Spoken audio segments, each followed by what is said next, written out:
So for those of you who have been following me long enough, you know that I was buying Bitcoin at under $100 and what's happened to Bitcoin. And I was buying silver at under $20, and you can see now what's happened to silver.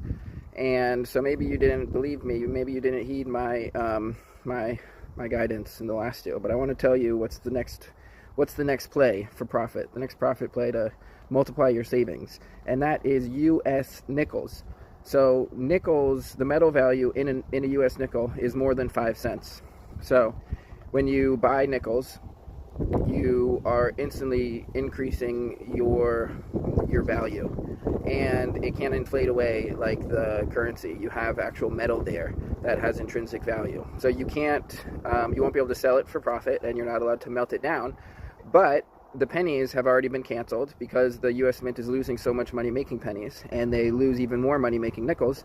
So after they cancel the nickel, then you'll be able to sell them for more than 5 cents. So here's the deal. At any bank, you can buy nickels. There's no premium. It's $100 for a box. So go out and buy some boxes of nickels, as much as you can afford. And if you're willing to hold on to them for a number of years, in due time, they will your purchasing power of your savings will increase.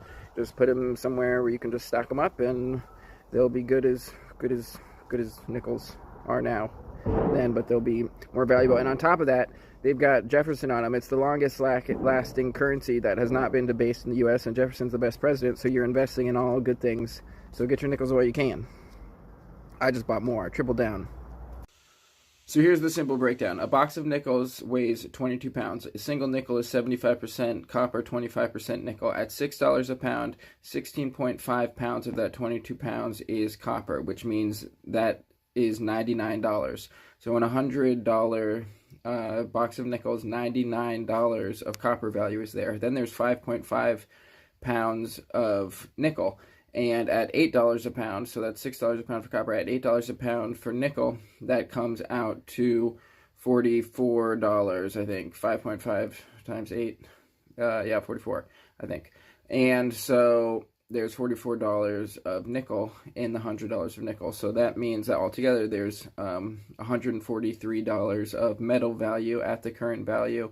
So when you buy a $100 box of nickels, you're getting back $143 of metal in 2,000 units stamped with Jefferson.